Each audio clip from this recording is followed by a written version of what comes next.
जब भी हम स्टॉक मार्केट की दुनिया में कदम रखते हैं, तो सबसे पहले हमें अलग-अलग तरह के पैटर्न्स और स्ट्रेटजी से सामना करना पड़ता है। कई नए ट्रेडर्स को लगता है कि अगर उन्होंने हर एक पैटर्न याद कर लिया, तो मार्केट में एक्सपर्ट बन जाएंगे। लेकिन सच कहूं तो ऐसा बिल्कुल नहीं है। मार्केट में 100 से भी ज्यादा कैंडलस्टिक पैटर्न बताए जाते हैं, और उन्हें सबको रट लेना ना तो आसान है और न ही उतना प्रैक्टिकल। आप चाहो तो दिन रात नोट्स बनाओ, किताबें पढ़ो, चार्ट्स देखो, फिर भी सारे पैटर्न्स दिमाग में फिट करना बहुत मुश्किल हो जाता है। मेरा मानना है कि हमें इन सब पैटर्न्स को याद करने की जरूरत ही नहीं है। सही सुना आपने, बिना नाम याद किए भी आप पैटर्न्स को पहचान सकते हो और ट्रेड ले सकते हो। आज की इस वीडियो में मैं आपको एक ऐसा तरीका बताने वाला हूँ, इसकी मदद से आप न सिर्फ पैटर्न्स को समझ पाओगे, बल्कि बिना उनके नामों में फंसे सीधे सीधे प्रैक्टिकल ट्रेड कर पाओगे। देखिए, अक्सर मार्केट में ऐसा होता है कि कोई भी साफ साफ पैटर्न नजर नहीं आ रहा होता, लेकिन फिर भी प्राइस अचानक से पलट जाता है या फिर एक बड़ी मूवमेंट आ जाती है। अब बहुत से लोग इस कंफ्यूजन में फंस जाते हैं कि आखिर ये हुआ क्यों। दरअसल यहाँ भी एक छुपा हुआ पैटर्न काम कर रहा होता है, जिसे हम पहली नजर में पहचान नहीं पाते। सुनो, एक बात बताओ। मेरे पास म्यूचुअल फंड्स भी है जिसमें रेगुलर एसआईपीज होती हैं, स्टॉक्स भी। पहचान नहीं पाते।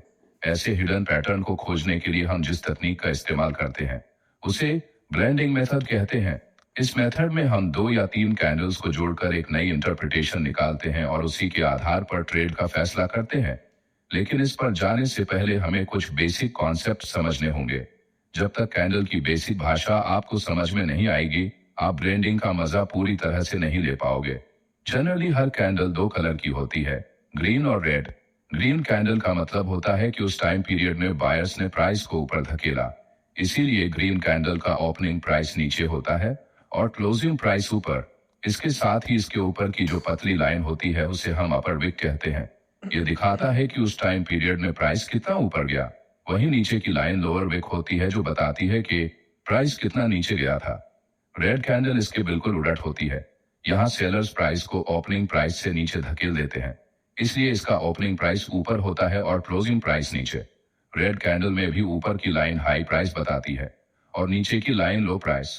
पूरा जो कलर्ड एरिया है उसे हम बॉडी कहते हैं और ये उस कैंडल का असली रेंज बताता है। अब अगर आप गौर से देखेंगे तो ग्रीन कैंडल का क्लोजिंग हाई के आसपास होता है, जबकि रेड कैंडल का क्लोजिंग लो के पास।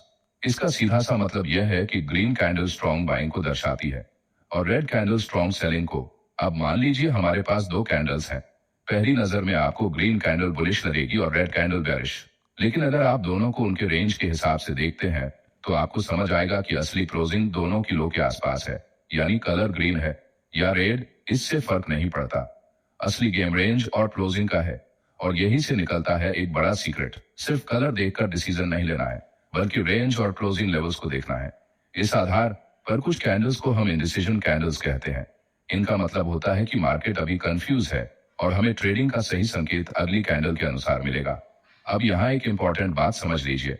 असल में मार्केट में अनगिनत नामों वाले पैटर्न्स बताए जाते हैं, लेकिन बेसिकली सभी पैटर्न सिर्फ 5 टाइप की कैंडल्स से बने होते हैं।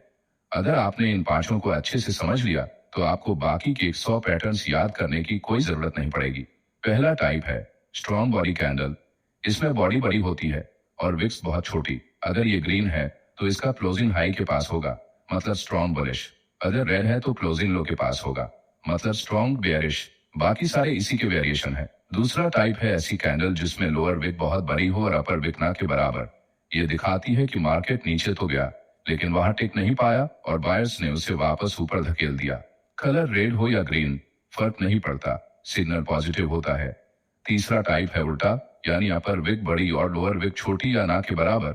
इसका मतलब है कि मार्केट ऊपर गया लेकिन वहां टिक नहीं पाया और सेलर्स ने उसे नीचे खींच दिया।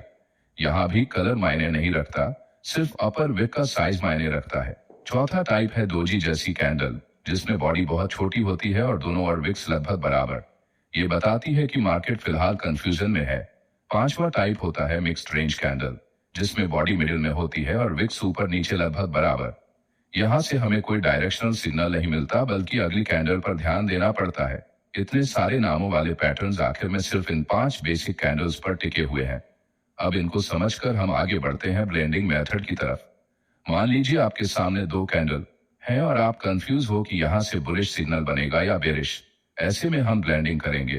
तरीका सिंपल है, हमेशा पहली कैंडल का ओपनिंग प्राइस लीजिए और दूसरी कैंडल का क्लोजिंग प्राइस। इन दोनों को जोड़कर एक नई कैंडल की बॉडी बनाई जाती है। अब दोनों कैंडल्स में से जो भी हाईएस्ट पॉइंट है वहां से नई कैंडल की अपर विक बनेगी और जो भी लोएस्ट पॉइंट है वहां से नई कैंडल की लोअर विक। इस तरह से हमारे पास एक नया पैटर्न निकलकर सामने आता है।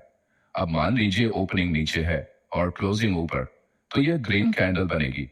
अगर इसमें लोअर विक लंबी है और बॉडी छोटी है तो यह पॉजिटिव सिग्नल है। चाहे यह ग्रीन हो या रेड, हमें बस विक के साइज पर ध्यान देना है। इसी तरह अगर क्लोजिंग ओपनिंग से नीचे है तो रेड बनेगी। अगर इसमें अपर विक लंबा है और बॉडी छोटी तो यह नेगेटिव सिग्नल देगा।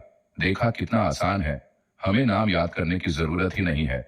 चाहे कोई बोले ये हैमर है, शूटिंग स्टार है या मॉर्निंग स्टार, हमें फर्क नहीं पड़ता। हमें बस ये देखना है कि बॉडी कहाँ है, विक्स कितनी लंबी है और प्राइस का बिहेवियर क्या बता रहा है। इसी तरह अगर आपके पास 3 कैंडल्स हैं तो भी प्रोसेस सेम है।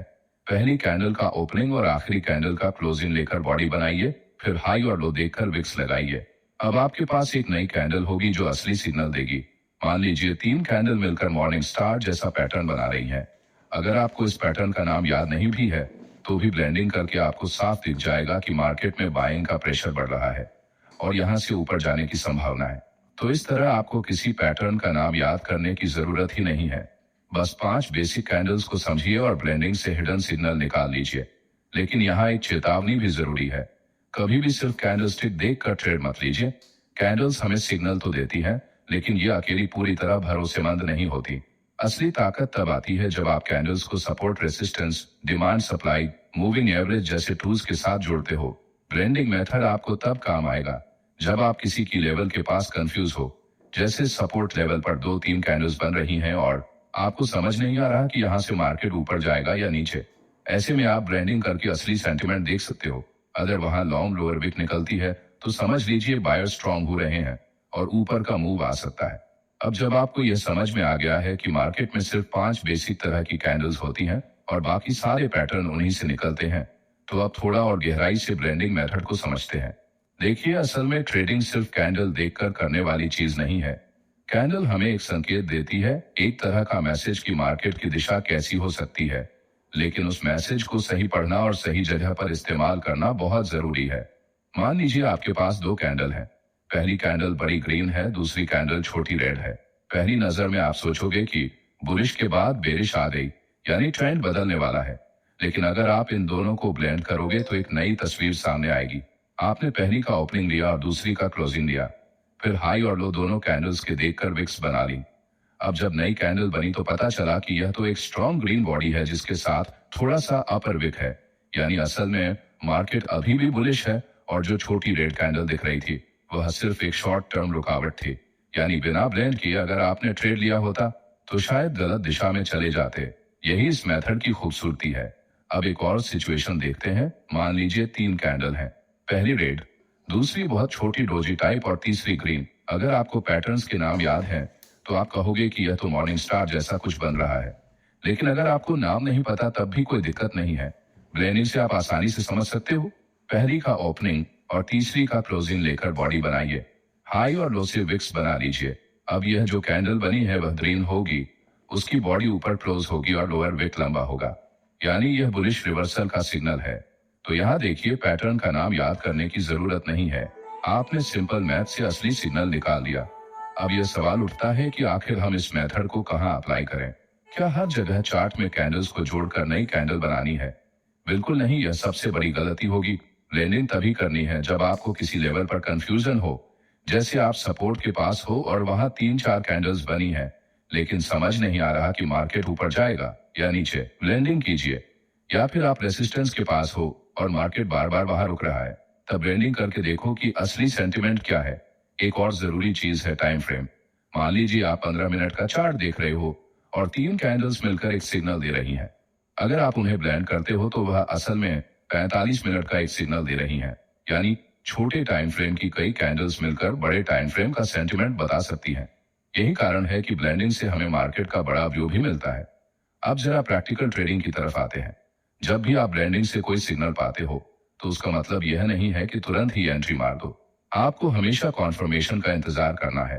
मान लीजिए सपोर्ट लेवल पर ब्लेंडिंग से आपको एक लॉन्ग लोअर विक वाली बुलिश कैंडल मिली, इसका मतलब यह है कि वहां से बायर्स एक्टिव हो गए हैं। अब आपको क्या करना है? अगली कैंडल का इंतजार करना है। अगर अगली कैंडल उस रेंज को ब्रेक करके ऊपर क्लोज होती है, तभी आप बाय साइड में एंट्री लीजिए। इसी तरह अगर रेसिस्टेंस पर ब्लेंडिंग से लॉन्ग अपर विक वाली बेरिश कैंडल बनती है और उसके बाद अगली कैंडल नीचे क्लोज होती है, तो सेल का सिग्नल कंफर्म हो जाता है। याद रखिए, कैंडल्स हमें पोटेंशियल दिखाती हैं, लेकिन असली ट्रेडिंग तभी करनी है जब कंफर्मेशन के। अगर आप सिर्फ एक ब्लेंडेड पैटर्न देखकर ट्रेड करेंगे तो कई बार फंस सकते हैं। अब थोड़ा और एडवांस लेवल पर समझते हैं। जब आप कैंडल्स को ब्लेंड करते हो तो आपको सिर्फ कलर और बॉडी पर ही ध्यान नहीं देना है, बल्कि पूरी कहानी समझनी है। अगर लोअर विक लंबा है तो इसका मतलब है बायर्स ने सेलर्स को हरा दिया। अगर अपर विक लंबा है तो मतलब सेलर्स ने बायर्स को हराया। अगर बॉडी बड़ी है और विक्स छोटी है तो इसका मतलब है एक तरफा स्ट्रॉन्ग मूव। अगर बॉडी छोटी है और विक्स बड़ी है तो मतलब है कि मार्केट में अभी अनिश्चितता है। इस तरह हर ब्लेंडिंग के बाद आपके सामने एक नई स्टोरी निकल कर आती है। यही स्टोरी आपको सही दिशा देती है। अब यहाँ पर एक और चीज को समझना जरूरी है। बहुत बार ट्रेडर्स सिर्फ कैंडल्स को जोड़ते हैं, लेकिन यह नहीं देखते कि वह किस जगह बन रही है। असली ताकत पैटर्न की जगह से आती है। सपोर्ट पर बुलिश सिग्नल की वैल्यू है, रेसिस्टेंस पर बेरिश सिग्नल की वैल्यू है। अगर बीच बीच में कहीं भी सिग्नल मिला तो उसकी ताकत कम होगी।